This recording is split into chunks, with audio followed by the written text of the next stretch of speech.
Transportation. Crossing the Columbia or crossing fingers. Replacing the Interstate 5 bridge. Max rail or autonomous rubber tires and a flying future. The Columbia River crossing between Vancouver, Washington and Portland, Oregon is a long overdue for the needs of the 21st century. There is consensus with the need for a new bridge and approaches. The controversy stems over rail as a public transportation. By Johann Peters. Anyone who's crept over the I-5 bridge connecting Washington to Oregon at rush hour knows it's a relic. The narrow steel span built in 1917 and 1958 sighs under modern traffic, while to the east, the younger cousin, the I-205 bridge, stands taller and wider. When the old span drawbridge lifts, the whole commute seems to groan. It's a replacement that's long overdue, and no one on either side of the river pretends otherwise. The question is, what kind of bridge do we build? The answer, what kind of future do we want?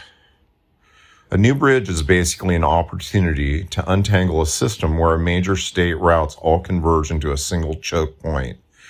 These routes serve industrial areas on both sides of the Columbia, carrying freight and workers fighting through outdated ramps and merge points every day. Fixing the approaches offers to ease congestion by correcting the compounding pressure built around the river crossing. The approaches actually cost more than the bridge. A clearer look at the numbers shows that the bridge itself is only a fraction of the total price. The approaches are the most complex and labor-intensive portion of the project. Independent reviews estimate the river span itself at roughly $1 to $1.5 billion, or about 1/5 of the full program. The far larger cost lies in the approaches, which could run $3.5 to $5 billion once all the interchange rebuilds and corridor widening are included. Early planning, design, and consulting have already exceeded $200 million and continues to rise. Right-of-way and property acquisition costs will add further expense, though the program has not publicly broken out those figures in recent fact sheets. As with most mega projects, the price will not stay static. By the time a final decision is reached and contracts are awarded, the total cost could easily rise to the upper end of the range or beyond because of inflation, construction, escalation, and ongoing design adjustments. The thin rail divide. Extending Portland's max light rail into Vancouver is divisive. U.S. Representative Marie Geusenkamp Perez, Democrat, supports extending max, saying rail would help reduce congestion and support sustainable growth through federal cooperation. Some Washington officials disagree. State Representative John Leahy argues transportation spending should save travel time and reduce congestion, which he says the current proposal fails to do. The Kansas City Council unanimously passed a resolution opposing the light rail component over concerns it would burden residents with high costs and little benefit. An article in the Post-Record mentions how leaders of the Interstate Bridge Replacement Program warned the Kansas Council that building a bridge without a rail at this point would mean costly delays due to redesigns. These officials also cited their own poll where light rail had 69% support in Vancouver and 57% support in Clark County, excluding Vancouver residents' responses. Estimates show Max Rail could add between $1.32 and $1.99 billion to the project, plus $6.8 million per year to operate. Government integrity questions.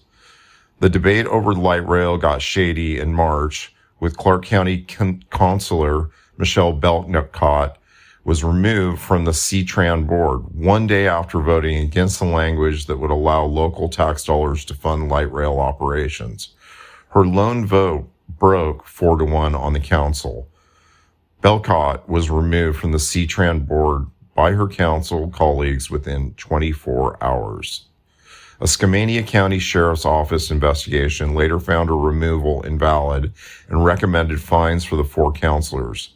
The report concluded that the council violated the Open Public Meetings Act by taking action without public notice, discussion, or legal authority. The findings renewed calls for transparency. When public agencies make decisions behind closed doors, trust in the entire bridge process erodes. Rapidly advancing technology. Transit advocates continue to support rail despite its origins in the 19th century. Skeptics point to the Sound Transit's repeated and massive cost overruns and construction delays. Technology is advancing quickly, and many believe the bridge should be designed for a future that may rely less on rail and more on flexible systems. Autonomous buses and self-driving cars could transport people efficiently without committing the region to the fixed cost of rail. Public and private partnerships could help fund modern alternatives. Companies such as Waymo, Tesla, and Cruise operate autonomous vehicles elsewhere. Electric vertical takeoff and landing aircraft are currently in the process of federal certification. These promise quiet, short-distance flights between hubs at a fraction of the cost of traditional aircraft. Building a bridge for today and tomorrow. People want a bridge that works, a process guided by transparency, accountability, and pragmatism.